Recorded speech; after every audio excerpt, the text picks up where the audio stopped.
Hi ladies, hi friends, hi everyone. It is Sharon. I am Jessica. Hi, my name is Maame Kwafo-Akoto. My name is Ifwa. 大家好，我是 Chloe. My name is Angela. My name is Maria. My name is Kylee. Hi, my name is Kylee. My name is Sanja. Hi, this is Rima Zahran.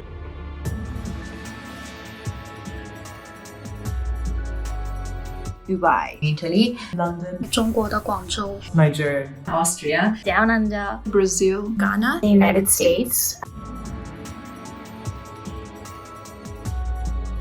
Today is my 19th day at home. I have not left whatsoever. At this point, I have been at home for about 2 weeks. Lockdown hasn't happened yet. We're pretty much waiting to find out what's our next move. 我前前后后一共隔离了3周的时间吧。 Oggi è il mio 35esimo giorno di quarantena. I've been in quarantine for 14 days.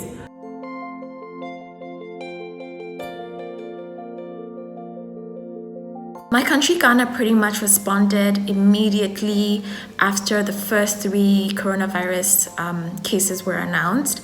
Our president encouraged us to stop all group gatherings, so no gatherings more than 25. New York has been in lockdown for about 2 to 3 weeks now, so I've been in quarantine for 3 weeks. I'm working from home for my 3rd week. All the restaurants are closed, all of the bars are closed, all non-essential businesses. The way my country responded to the pandemic is that they closed all public spaces. The only places that are open are supermarkets and pharmacies. Shops are closed, only essential shops such as for food, gas, essential goods really are open. It's something we've never seen. So the UAE government has been incredible with the way they've handled the situation. They got on top of things right away. They closed schools weeks ago, and at the beginning, people were just complaining. Why are they closing schools? This is going to extreme measures. It's too much. People didn't want to stay at home. But I think with time, people have understood that this is for our own good. People are fighting it a lot less now. I think the government, again, has done an incredible job with keeping us updated with real life time and cases and what is happening and how many people are affected and how we're going to handle this. It's also been important and noteworthy to see what Lagos State Governor Babajide Sanwo-Olu is doing in terms of creating a food drive across the state, considering the fact that we're in a total lockdown and the impact of that on small and on low-income wage earners is quite serious. 中国对整个疫情的反应和控制都是非常的迅速的，整个速度和效果都令到我们非常的惊讶和自豪。而这次大家真的是非常非常的自觉，中国境内人数这么多，可绝大部分的人都能做到很自觉，停工停课隔离在家。大家这次都做得非常的棒，也是很重要的原因，为什么中国的疫情能控制得这么快。 In Brazil, the quarantine has become a serious political issue. Our president said that the virus is just a little flu and will pass for most people, and only older people should stay at home. Schools should reopen, and also everyone should go back to work. But of course, this has not had a good response from population. Everyone is very worried about this, and gladly the state's governor in Brazil go against what the president's saying, so they are demanding quarantine in all states of Brazil. At least for now, this is what's going on in Brazil, but it's hard to keep up because things change so fast every day here. So our government, so the Australian government has taken it. I think they are handling it really well. However, certain states have their own rules and own sort of format to follow. It's obviously it's across the world where it's stage 1, stage 2, stage 3. Right now there's some states that are in stage 2, and there's some states where I am, Brisbane, Australia, it's stage one. It's like tearing off or peeling off a band-aid, but really gently. I'd rather them do it all now in an instant where other countries are, you know, it's in lockdown where you're not able to go out to work or do anything until it's safe enough. La mia nazione ha risposto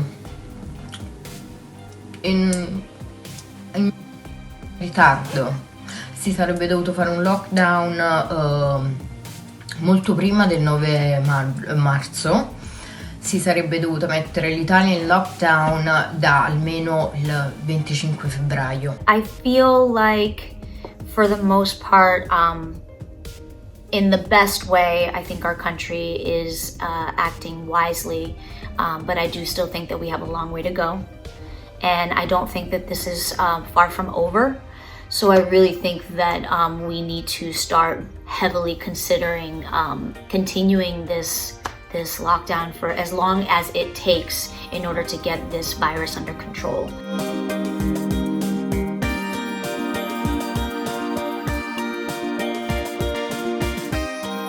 It's just really painful to see what's going on in the world today. We've been home for the last 14 days as a family. We've been trying our best to cope. It's been a season of bonding for us. It's been a season of, you know, going back to a constant reinforcement of what our family values are, what's important to us. It's been a season of spending more time with our daughters, which is priceless. Currently, my emotional state is okay. I mean, obviously it's tough being in New York City, which is the epicenter of the crisis in the US. But I'm coping. Thankfully, I'm safe and healthy, so I'm really thankful for that. Emotionally, it's a roller coaster for me. Like I wake up thinking, this is just a dream, and then when I go to work, it's quiet, it's airy, it just doesn't feel normal.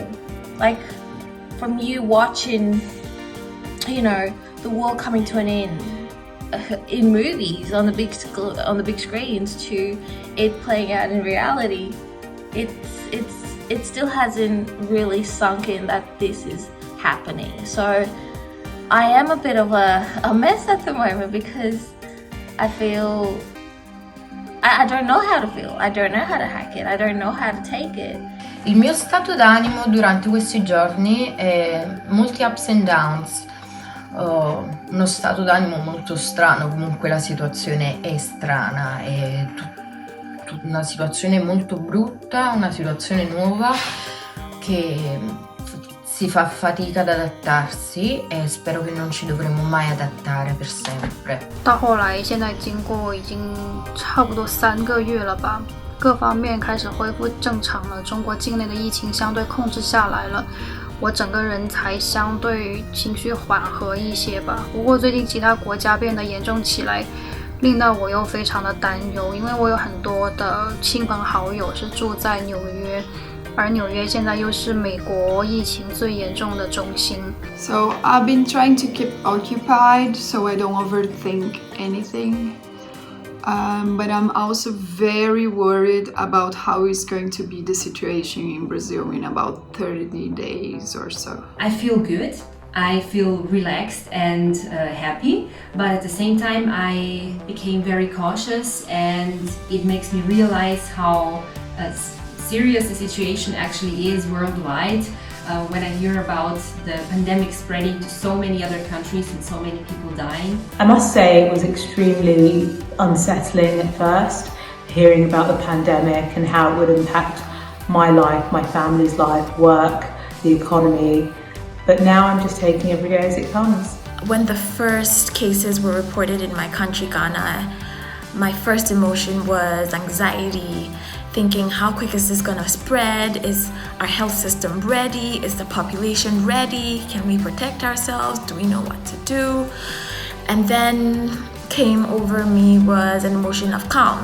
I had to settle myself and just prepare and do my part as a citizen to help my community fight this. So this meant staying at home, practicing the right hygiene practices, and knowing that this will all blow off at some point. This too shall end. So at the beginning, I have all these different emotions going on at once. At the beginning, I was scared. I was full of fear, anxiety. At the moment, I'm tired. I'm frustrated. I feel powerless. I feel very powerless. Yet at the same time, I'm hopeful. This has got to end. This can't go on forever. It's got to end. And I have to be hopeful for myself, for my family, for society, for humanity. I have to be hopeful. So I am hopeful. Today, I am feeling hopeful. I'm feeling proactive.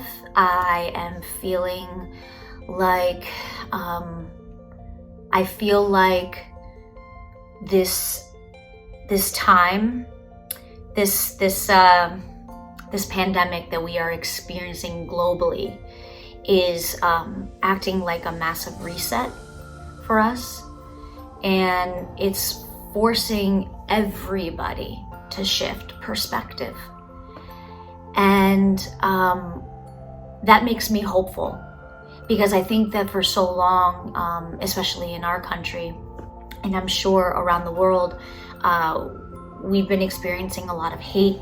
We experience a lot of turmoil and war and greed and corruption. And I think this is the first time, at least in my lifetime, that I could say that nobody gets to sit this one out. And everybody is being affected by this. And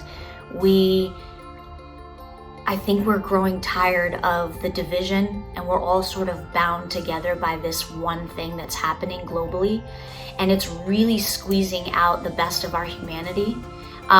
There are people that aren't, that it's not squeezing out the best of their humanity, but I think for the most part, what I have been seeing in the media of people who are just taking their time to create masks for the masses, to donate food to food banks, to check in with the elderly and see if they're in need of anything. I think all of this is a result of this massive reset that we're all experiencing. So today I feel hopeful.